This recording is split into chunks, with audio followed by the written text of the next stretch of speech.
Il n'y a encore pas un centime qui est retombé dans les cours de ferme aujourd'hui. Les États généraux de l'alimentation sont en train de faire leurs preuves, mais n'arrivent toujours pas l'argent attendu dans les cours de ferme. Donc par contre, on sent quand même qu'il y a une volonté d'un certain nombre d'acteurs de jouer un peu plus le jeu et de faire en sorte que la valeur ajoutée soit un peu mieux répartie sur l'ensemble des acteurs.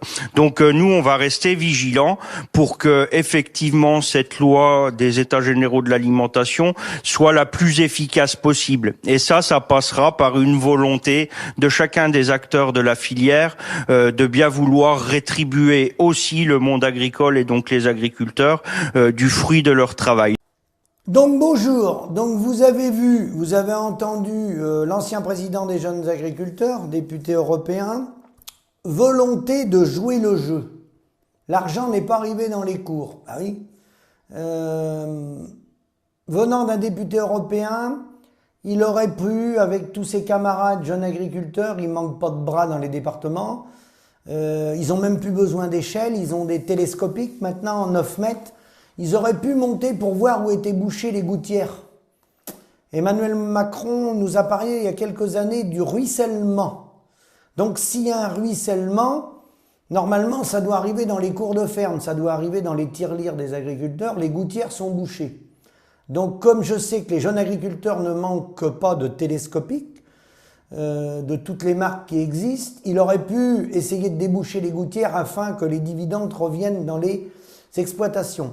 Simplement, avant de monter dans des télescopiques pour déboucher les gouttières, il aurait fallu déjà, en tant que jeune agriculteur, Monsieur De Sercq, en tant que député européen, vous auriez pu déjà, avec vos cousins germains, votre cousin germain de la coopération agricole, Dominique Chargé, lui empêcher de saisir le Conseil d'État pour que les coopératives ne soient pas concernées dans la loi Egalim. Parce que les coopératives ne sont pas concernées dans la loi Egalim. Ils ont saisi le Conseil d'État en février 2019. Donc, autant dire tout de suite, d'entrée, que le projet est tué dans l'œuf. Maintenant, on avance. Où en est-on? Où en est-on? On en est que les différentes délégations syndicales, les différents syndicats ont été reçus par le ministre de l'Agriculture, par le président de la République. Je vous rappelle que toutes ces rencontres sont sous pression du refinancement des syndicats en janvier 2025. Il y a des élections Chambre d'agriculture en janvier 2025 et il est préférable pour les syndicats minoritaires, enfin, qu'on appelle minoritaires, de se tenir à carreau s'ils veulent le renouvellement de l'enveloppe budgétaire. C'est important de le signaler, ça. Parce que quand on négocie et que celui qu'on a en face de soi, il tient la tirelire, s'il coupe de 20% le financement, il va diminuer l'impact de la coordination rurale, du MODEF et de la Confédération paysanne. Alors là, je remercie Jean-Claude Vallier, je te remercie, concernant la rencontre qu'il y a eu au président de la République avec le syndicat MODEF. Donc le syndicat MODEF, fort de ses propositions très justes, des propositions très justes, relevées depuis 1959, il était des précurseurs à l'époque, en 1959, un prix minimum garanti par l'État, une revendication du MODEF qui fait son chemin, qui était une revendication très digne en 1959, puisque ceux qui s'étaient détachés de la FNSEA pour créer le MODEF, Mouvement de défense des exploitations familiaux, avaient vu très tôt qu'on s'en allait vers la dérive.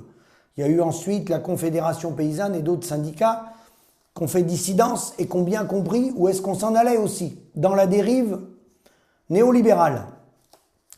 Donc, lors de ce rendez-vous du MODEF avec le président de la République, le président de la République, lors de cet échange, envisagerait d'étudier une revendication au niveau de l'Union européenne de la mettre en œuvre pour l'ensemble des pays de l'UE. Donc, il botte en touche quand on demande des revendications précises sur le territoire national, comme a fait Arnaud Rousseau.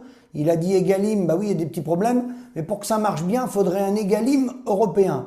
Autant vous dire tout de suite que quand on noie le poisson dès le départ comme ça, quand on n'a pas le courage de prendre des décisions au niveau national, vous pensez bien qu'on va pas les prendre à 26. Bon. Je continue, parce que c'est très important. Le MODEF prend acte de cette position présidentielle qui apportera sa contribution pour que le prix retenu soit rémunérateur pour les agriculteurs familiaux de France, afin qu'ils puissent enfin avoir la garantie d'un revenu décent. Sur ce point précis, le MODEF attend des actes forts et sera vigilant à la mise en œuvre des prix minimums à l'échelle européenne. On sait bien que c'est un leurre. Le MODEF n'est pas dupe, ils le disent d'ailleurs. Les députés de la majorité ont rejeté le 30 novembre 2023 la proposition de loi visant à lutter contre l'inflation par l'encadrement des marges de l'industrie agroalimentaire, du raffinage, de la grande distribution et de l'établissement d'un prix d'achat plancher des matières premières agricoles. Ça a été botté en touche. On ne veut pas d'encadrement et on nous fait croire qu'on va nous aider. C'est le double discours politicien. Macron, Hollande, Sarkozy, ça c'est un grand classique. Notre syndicat revendique une agriculture familiale, écoutez bien, à taille humaine, faite d'1 million de paysans. Alors oui, je précise que si on modifie le modèle agricole, on est capable de mettre dans les exploitations, de créer entre 4 et 600 000 emplois. Ça, c'est une réalité. Je pourrais revenir dans les détails si vous voulez, c'est une réalité. Donc, ils disent à taille humaine, bon, avec 1 million de paysans, il y a des salariés là-dedans qu'on peut compter. Le président de la République, c'est ça qui est important. Donc, le président de tous les Français, à ma connaissance, s'est clairement exprimé contre ce modèle. Pire, lorsque nous avons évoqué les difficultés des producteurs bio, il a répondu que les smicards préfèrent téléphone portable et abonnement VOD plutôt qu'une alimentation plus saine.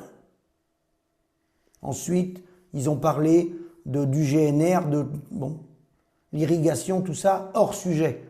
Moi déjà, ce qui me frappe, je ne sais pas si ça vous frappe, le président de la République, il nous a répondu que les smigards préfèrent des téléphones et abonnements VOD plutôt qu'une alimentation plus saine. Ça veut dire qu'en langage clair, les gens pauvres, ils peuvent manger de la merde, c'est pas un souci. Moi, à la déclaration de cette phrase-là, du président de la République, ça m'est arrivé d'être face au président de la République ou au ministre, je me relevais de ma chaise et je quittais la salle. Parce que ça, c'est une insulte à environ 20 millions de Français aujourd'hui, qui ont du mal à vivre. Et quand je dis 20 millions, je suis gentil, certains disent c'est 25 millions, je vais m'arrêter à 20 millions. C'est une insulte, il est le président de tous les Français, c'est une insulte à 20 millions de Français. Et moi, j'aurais quitté la salle. D'accord ? Chacun prend ses responsabilités. Moi, j'aurais quitté la salle. Alors, sur les revendications, vous allez voir que c'est intéressant quand même. Et je ne suis pas sûr que le président de la République connaît les dossiers agricoles ou alors il tient un double discours. Je vous rappelle que le MODEF, vous avez vu au début, prix minimum garanti par l'État. Alors certains, ça les fait rigoler, ça. Mais moi, je vais vous faire rigoler. L'outil communautaire existe. Pourquoi pas le relever les prix ? Car tous les paysans bougent dans toute l'Europe, il a parlé de l'Europe, dans toute l'Europe les paysans bougent, et les concitoyens aiment leurs agriculteurs. Vous avez vu que la population, c'est pas braqué contre les agriculteurs. Il y a un outil communautaire qui existe. Des prix planchers européens pour la distillation en cas de crise dans la viticulture. Je dis bien des prix planchers européens. Il est de 58 centimes pour le vin de table, il est de 68 centimes pour le vin de pays, il est de 78 centimes pour les AOC. Actuellement, pour cette année, en France, ils vont distiller près de 3 millions d'hectolitres, dont la moitié sont des AOC d'origine contrôlée, du très bon vin, et 50% des IGP, équivalent vin de pays. IGP, ça veut dire indication géographique protégée. Ça existe, il existe l'outil. Prix garanti par l'État, il existe l'outil. Européen, Là, je vous ai pris l'exemple du vin. Pourquoi ils ne remontent pas les seuils? Pourquoi ils ne remontent pas les seuils?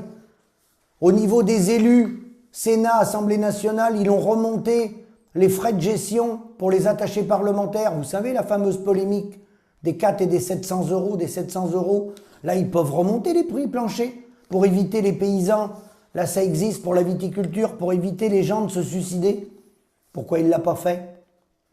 Alors, c'est quand même rigolo, parce qu'on est dans un État où Emmanuel Macron, comme ses prédécesseurs, le ministre de l'Agriculture, il est pour les PGE.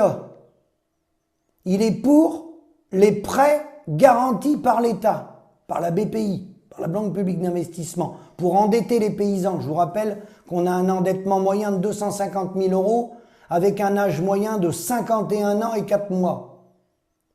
Le gouvernement est pour les PGE, prêts garantis par l'État.